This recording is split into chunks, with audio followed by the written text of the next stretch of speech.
Welcome to study 92। आप सभी का स्वागत है हमारे यूट्यूब सेशन स्टडी 92 में। तो आज मैं आप लोग के लिए ज्योग्राफी के टॉप 25 क्वेश्चंस लेकर आई हूं जो कि बोर्ड एग्जाम के लिए बहुत ही ज़्यादा इंपॉर्टेंट है। तो चलिए अपना टॉपिक की तरफ चलते हैं। तो हमारा आज का क्वेश्चन है नंबर 1, सौर ऊर्जा निम्नलिखित में से कौन सा संसाधन है? सौर ऊर्जा निम्नलिखित में से कौन सा संसाधन है? तो इसमें 4 ऑप्शंस दिया हुआ है। ऑप्शन नंबर ए है मानवकृत, ऑप्शन नंबर बी है पुनः प्रतियोग, और ऑप्शन नंबर सी है अजैव, और ऑप्शन नंबर डी है अचक्रिय।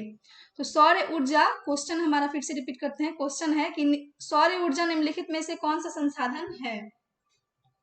तो इसका राइट आंसर आप लोग कमेंट में बताएं। इसका राइट आंसर क्या होगा? ये बहुत ही ज्यादा इंपॉर्टेंट क्वेश्चन है। सौर ऊर्जा निम्नलिखित में से कौन सा संसाधन, यानी कि सौर ऊर्जा जो है किस संसाधन में आता है? तो इसका राइट आंसर हो जाएगा बी, यानी कि पुनः पूर्ति योग्य संसाधन, यानी कि इसका राइट आंसर हो जाएगा बी, पुनः पूर्ति योग्य संसाधन। उसके बाद नेक्स्ट हमारा है हमारा नेक्स्ट क्वेश्चन है 3 नंबर है, जो कोयला किस प्रकार का संसाधन है? कोयला किस प्रकार का संसाधन है? इसमें भी 4 ऑप्शंस दिया हुआ है। ऑप्शन नंबर ए है अनवीकरणीय संसाधन, ऑप्शन नंबर बी है नवीकरणीय संसाधन, ऑप्शन नंबर सी है जैव संसाधन, और ऑप्शन नंबर डी है अजैव संसाधन। तो कोयला किस प्रकार का संसाधन हमारा क्वेश्चन है। तो इसमें 4 ऑप्शंस दिया हुआ है। आप लोग राइट आंसर कमेंट में बताएं कि इसका राइट आंसर क्या होगा। ये बहुत ही अच्छा और इम्पोर्टेंट क्वेश्चन है। तो इसका राइट आंसर हो जाएगा बी। इसका राइट आंसर हो जाएगा बी, यानी कि कोयला जो है वो नवीकरणीय संसाधन है। उसके बाद नेक्स्ट हमारा क्वेश्चन है 4 नंबर, निम्नलिखित प्राकृतिक संपदाओं में किसका भंडार सीमित है? यानी कि निम्नलिखित प्राकृतिक संपदा है उसमें किसका भंडार सीमित है? तो इसमें 4 ऑप्शंस दिया हुआ है। ऑप्शन नंबर ए है कोयला, बी है हवा, और सी है मिट्टी, और डी है सौर शक्ति। तो इसका राइट आंसर आप लोग कमेंट में बताएं कि इसका राइट आंसर क्या होगा। फिर से क्वेश्चन को रिपीट करते हैं कि निम्नलिखित प्राकृतिक संपदाओं में किसका भंडार सीमित है? तो यहाँ इसमें किसका भंडार सीमित है? तो इसमें 4 ऑप्शंस दिया हुआ है। ऑप्शन नंबर ए है कोयला, ऑप्शन नंबर बी है हवा, सी मिट्टी, और डी है सौर शक्ति। तो इसका राइट आंसर हो जाएगा ए। इसका राइट आंसर कोयला। कोयला का जो कोयला एक प्राकृतिक संसाधन यानी कि संपदा है जिसका भंडार सीमित है। उसके बाद नेक्स्ट हमारा हो गया 5 नंबर क्वेश्चन, डाकू की अर्थव्यवस्था का संबंध है, मतलब जो डाकू होता है उसका अर्थव्यवस्था का संबंध किससे है? इसमें 4 ऑप्शंस दिया हुआ। ऑप्शन नंबर ए है संसाधन संग्रहण से, ऑप्शन नंबर बी है संसाधन के दोहन से, और ऑप्शन नंबर सी है संसाधन के विदोहन से, और ऑप्शन नंबर डी है इनमें से कोई नहीं। ये भी बहुत ही इंपॉर्टेंट क्वेश्चन है कि डाकू की अर्थव्यवस्था का संबंध है। तो इसमें 4 ऑप्शंस दिया हुआ है। राइट आंसर आप लोग कमेंट में बताएं। तो इसका राइट आंसर हो जाएगा बी, यानी कि जो डाकू जिस अर्थव्यवस्था से उसका संबंध रहता है वो अर्थव्यवस्था है संसाधन के नियोजित दोहन से। उसके बाद हमारा नेक्स्ट हो जाएगा हमारा नेक्स्ट क्वेश्चन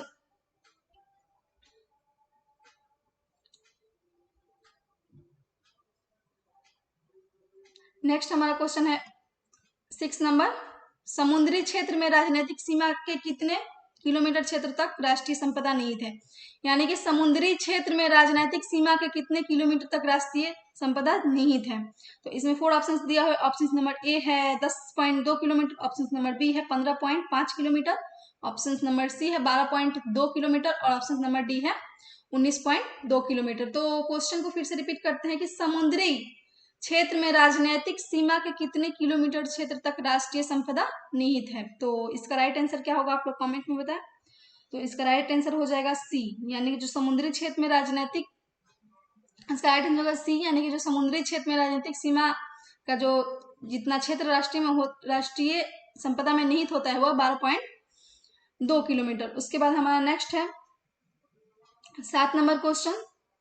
जो हमारा 7 नंबर क्वेश्चन है, तट रेखा से कितने किलोमीटर क्षेत्र सीमा अपवर्जक आर्थिक क्षेत्र कहलाते हैं? यानी कि तट रेखा से कितने किलोमीटर क्षेत्र सीमा अपवर्जक आर्थिक क्षेत्र कहलाते हैं? तो इसमें भी 4 ऑप्शंस दिया हुआ है। ऑप्शन नंबर ए है 100 nm, ऑप्शन नंबर बी है 200 nm, और ऑप्शन नंबर सी है 150 mm, और ऑप्शन नंबर डी है 250 यानी कि 250 nm। तो इसका राइट आंसर क्या है आप लोग कमेंट में बताएं। तो इसका राइट आंसर हो जाएगा 200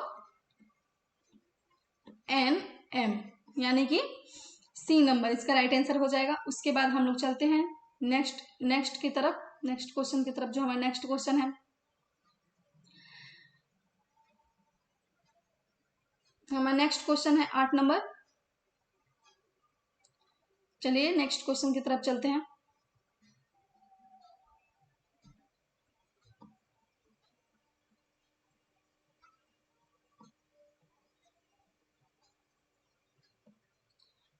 हमारा नेक्स्ट क्वेश्चन है 8 नंबर। पंजाब किस प्रकार का संसाधन के मामलों में गरीब है? जो पंजाब राज्य है वो किस प्रकार के संसाधनों के मामले में गरीब है? ऑप्शन नंबर ए है खनिज, बी है कृषि, सी है जल और डी है मानव। तो इसका राइट आंसर क्या होगा आप लोग कमेंट में बताएं। इसका राइट आंसर हो जाएगा, पंजाब किस प्रकार के संसाधनों के मामले में गरीब है, तो इसका राइट आंसर हो जाएगा ए, यानी कि जो खनिज है वो पंजाब राज्य में खनिज बहुत ही कम मात्रा में पाया जाता है, तो ये खनिज संसाधन के मामले में पंजाब गरीब है। उसके बाद नेक्स्ट हमारा नेक्स्ट है 10 नंबर। ब्रूटलैंड किस प्रकार के प्रधानमंत्री रह चुके हैं? यानी कि जो ब्रूटलैंड थी वो किस प्रकार के प्रधानमंत्री रह चुकी हैं, फिर कहाँ की प्रधानमंत्री रह चुकी हैं? तो इसमें 4 ऑप्शंस दिया हुआ। ऑप्शन नंबर ए है भारत, बी ब्रिटेन, सी नॉर्वे और डी जापान। तो इसका राइट आंसर क्या होगा आप लोग कमेंट में बताएं। तो इसका राइट आंसर हो जाएगा सी, यानी कि ब्रूटलैंड नॉर्वे की प्रधानमंत्री रह चुकी हैं। नेक्स्ट हमारा है 11 नंबर। जैव और अजैव संसाधन वर्गीकरण का आधार क्या है? जैव और अजैव संसाधन वर्गीकरण का आधार क्या है, यानी विभाजन का क्या आधार है? ऑप्शन 4 दिया हुआ है इसमें भी। स्वामित्व, विकास, संपेयता और उत्पत्ति। तो इसका राइट आंसर क्या होगा आप लोग कमेंट में बताएं। तो इसका राइट आंसर हो जाएगा डी, यानी कि जो उत्पत्ति, अजैव और जैव संसाधन का वर्गीकरण उत्पत्ति के आधार पर किया गया है। उसके बाद हमारा नेक्स्ट क्वेश्चन है 12 नंबर। निम्नांकित में कौन प्राकृतिक संसाधन नहीं है? निम्नांकित में कौन प्राकृतिक संसाधन नहीं है? तो इसमें 4 ऑप्शंस दिया हुआ है। 1 नदियां, नगर और डी सागर। तो इसका राइट आंसर क्या होगा आप लोग बताएं, कि मतलब क्वेश्चन बहुत ही सिंपल है एंड बहुत ही इंपॉर्टेंट है। निम्नलिखित में कौन प्राकृतिक संसाधन नहीं है? तो इसमें 4 ऑप्शंस दिया, 1 नदियां, नगर और सागर। तो इसका राइट आंसर क्या होगा आप लोग कमेंट में बताएं। तो इसका राइट आंसर हो जाएगा सी, यानी कि जो नगर है वो प्राकृतिक संसाधन में नहीं आता है। उसके बाद नेक्स्ट हमारा हो जाएगा 30 नंबर। प्रथम पृथ्वी सम्मेलन किस देश में आयोजित किया गया था? यानी कि जो प्रथम पृथ्वी सम्मेलन हुआ था वो किस देश में आयोजित किया गया था, उसमें मतलब कि वो किस देश में रखा गया था। तो इसमें 4 ऑप्शंस दिए। ऑप्शन नंबर ए है अमेरिका, बी है भारत, सी जापान और डी ब्राजील। तो इसका राइट आंसर क्या है आप लोग कमेंट में बताएं कि इस क्वेश्चन का राइट आंसर क्या होगा, यानी कि प्रथम पृथ्वी सम्मेलन किस देश में आयोजित किया गया था। तो इसका राइट आंसर हो जाएगा डी, यानी कि ब्राजील। जो प्रथम पृथ्वी सम्मेलन ब्राजील में आयोजित किया गया था। उसके बाद नेक्स्ट हमारा क्वेश्चन है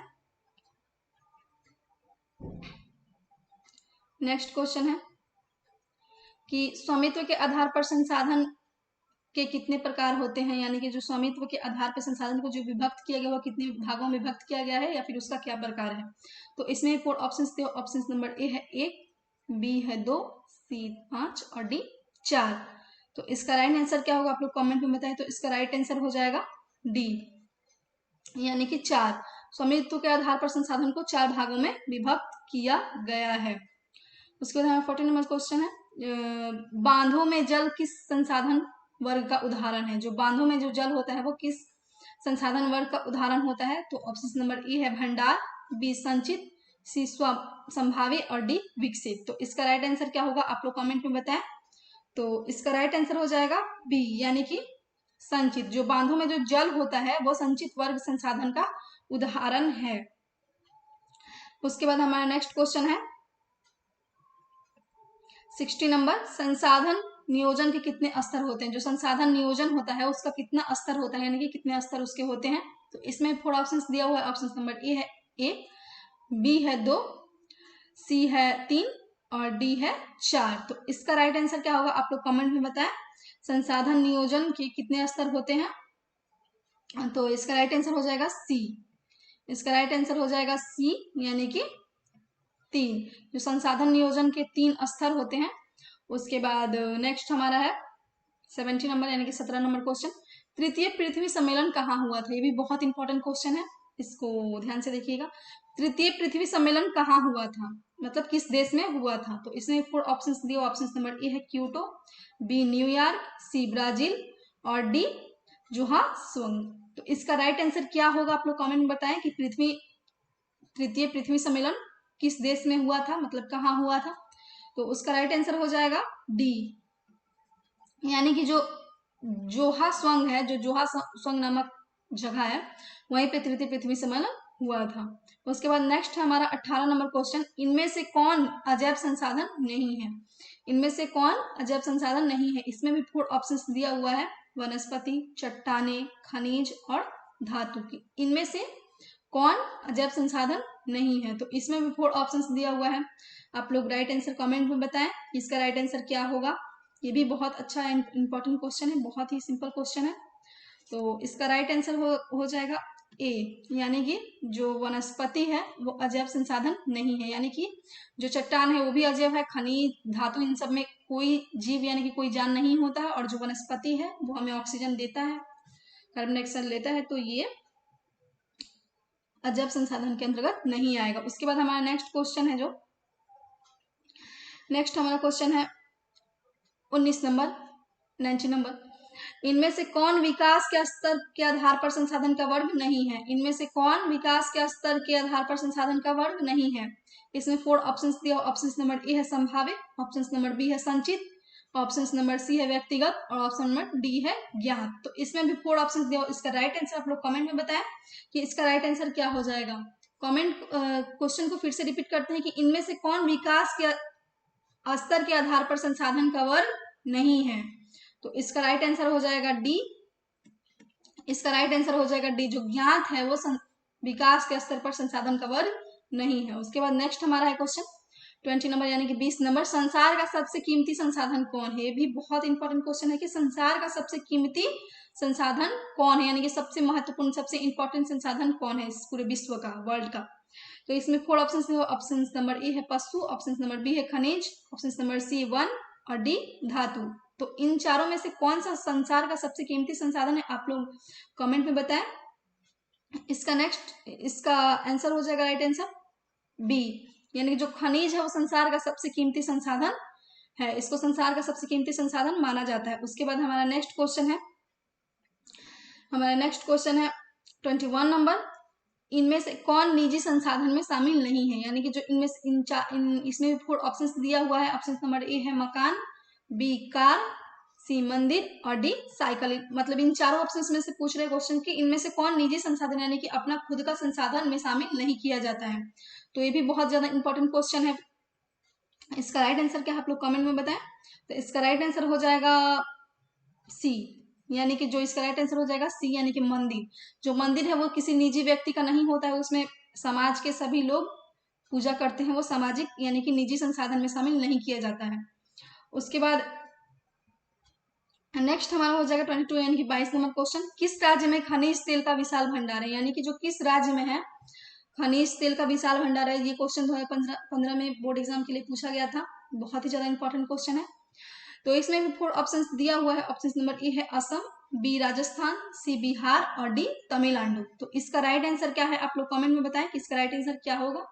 क्वेश्चन को फिर से शुरू करते हैं कि किस राज्य में खनिज तेल का विशाल भंडार है, यानी कि कौन सा ऐसा राज्य है जहाँ पे जो खनिज तेल है उसका विशाल भंडार यानी कि बहुत ही संचित मात्रा में वहां पे है, संचित किया हुआ है।